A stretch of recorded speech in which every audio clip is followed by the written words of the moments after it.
ഉലഹിയത്തൊന്നറുക്കുന്നു എന്നാൽ അവനത് പാലം സിറാത്തിൽ മർക്കബാണെന്നുള്ളത്. ആരെങ്കിലും ഒരാൾ ഉലഹിയത്തറുക്കുന്നു എങ്കിൽ അത് നാളെ ആഖിറത്തിലെത്തുമ്പോൾ പാരത്രിക ലോകത്തിലെത്തുമ്പോൾ അത് സിറാത്ത് എന്ന പാലത്തിൽ വളരെ വിഷമമുള്ള പാലമാണ്.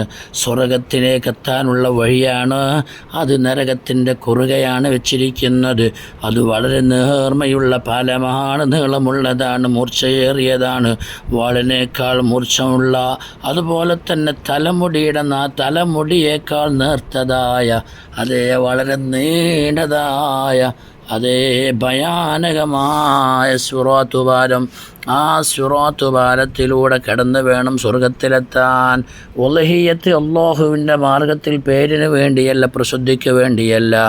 ആരെങ്കിലും ഒരാൾ അറുക്കുന്നു എങ്കിലോ അതേ ഹബീബായ തങ്ങൾ പറയാണ് പാലം സിറാത്തിൽ മർക്കബാണെന്നുള്ളത്.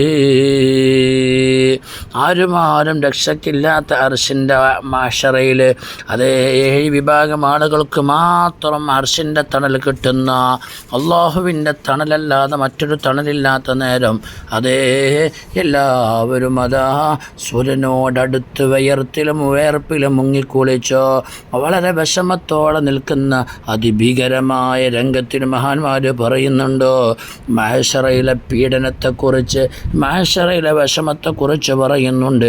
ആ മഹ്ശറയിലെ പ്രയാസപ്പെട്ടുകൊണ്ടിരിക്കുന്ന സമയത്ത് ആർക്കാണോ തണൽ കിട്ടുന്നതെന്നറിയോ? അർശിൻ്റെ തണലെന്ന് പറയുന്ന തണൽ അത് അല്ലാഹുവിൻ്റെ വല്ലാത്ത സിംഹാസനത്തിൻ്റെ തണലാണ്. അത് എല്ലാവർക്കും അതിൻ്റെ താഴെ പോയി നിൽക്കാൻ കഴിയില്ല. അവിടൊക്കെ മലക്കുകൾ കാവലാണ്. അങ്ങനെ നിൽക്കുന്ന സമയത്ത് അതേ ഉലഹിയത്തറക്കുന്ന ഒരാൾ അർശിൻ്റെ തണലേക്കെത്താൻ വല്ലാത്തൊരു വമ്പൽ കൊള്ളുന്ന സമയത്ത് ഉലഹിയത്ത് അറുക്കാൻ തയ്യാറായി അള്ളാഹുവിൻ്റെ മാർഗത്തിൽ ഉലഹിയത്തറുത്ത ആൾക്ക് അതേ മുത്തുനബി തങ്ങൾ പറയുന്നു തിരുനബി, ഏതൊരാൾ ഉലഹിയത്ത് അറുത്താലതെത്തും നാളെ ഖബർ സമീപത്ത്.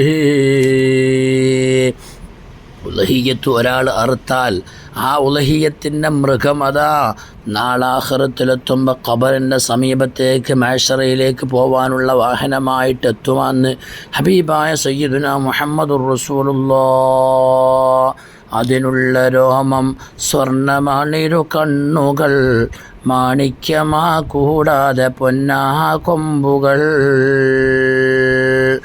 അതേ നമ്മൾ അറുത്തത് ഇവിടെയുള്ള സാധാരണ ഒരു മൃഗമാണെങ്കിൽ നാളെ മഹ്ശറയിലെത്തുമ്പോൾ ഖബറിലെത്തുമ്പോൾ പാരത്രിക ലോകത്തെത്തുമ്പോൾ ഈ മൃഗത്തിൻ്റെ രോമമൊക്കെ യഥാ സ്വർണ്ണമാണ്, കണ്ണുകൾ മാണിക്യമാണ്, കൊമ്പുകൾ പൊന്നാണ്, സ്വർണ്ണമാണ്.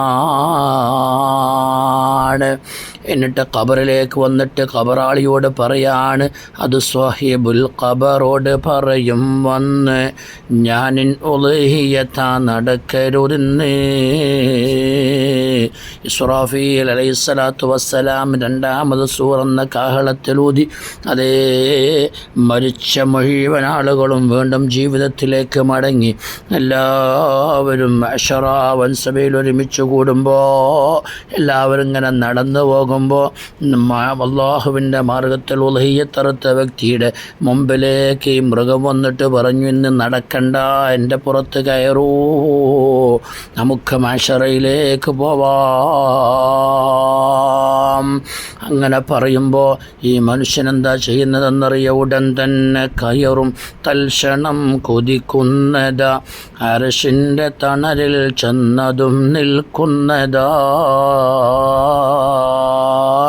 ഉടൻ തന്നെ ഈ മനുഷ്യനതാ ആ മൃഗത്തിൻ്റെ പുറത്ത് കയറി അർശിൻ്റെ തണലിൽ ചെന്ന് നിൽക്കുന്ന രൂപത്തിൽ അതേ ഈ വാഹനമായ മൃഗം അതാ അവിടുന്ന് കുതിക്കുകയാണ്.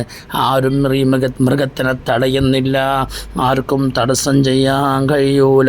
നേരെ അർശിൻ്റെ തണലിൽ പോയിട്ട് ഈ മൃഗം അങ്ങനെ നിൽക്കുന്നു. അങ്ങനെ അർശിൻ്റെ തണൽ അവർക്ക് കിട്ടുന്നു. അതേ വല്ലാത്ത സന്തോഷമായ നിമിഷമാണ്. വളരെ പ്രയാസമുണ്ടാകുന്ന 2 നേരത്തും അതേ രക്ഷപ്പെടുത്താൻ ഈ ഉലഹിയത്തെന്ന വലിയ കർമ്മത്തിന് സാധിക്കുന്നു. അല്ലാഹു തആല നമുക്കതിന് തൗഫീഖ് തരട്ടെ. ദാവൂദ് നബി അലൈഹിസ്സലാത്തു വസ്സലാം എന്ന് പറയുന്ന നബിയോട് നബി അല്ലാഹു സുബ്ഹാനഹു വ തആലയോട് ചോദിക്കുകയാണ്, ഉലഹിയത്തിന് ഹബീബായ തങ്ങളുടെ സമുദായത്തിന് കിട്ടുന്ന പ്രതിഫലം എന്താണ്?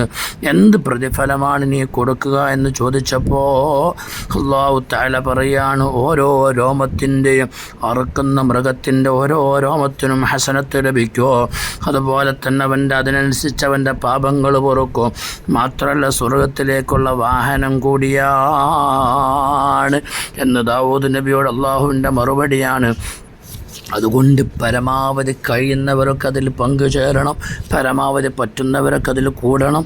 എന്നിട്ട് അല്ലാഹുവിൻ്റെ സവിധത്തിലേക്കെത്താനുള്ള, സ്വർഗത്തിലേക്കെത്താനുള്ള, നാളെ അർശിൻ്റെ തണൽ കിട്ടാനുള്ള, അവിടത്തേക്കൊക്കെ എത്താനുള്ളൊരു വാഹനമായ മൃഗമായി ഓരോ കാര്യമായി ഇതിനെ അല്ലാഹു എടുക്കുമെന്ന ഉറപ്പിൽ അതിനുവേണ്ടി നിങ്ങളൊക്കെ ചെയ്യണം, പ്രവർത്തിക്കണം. അല്ലാഹു തആല അനുഗ്രഹിക്കട്ടെ. അല്ലാഹു നമുക്ക് തൗഫീഖ് തരട്ടെ. ആമീൻ.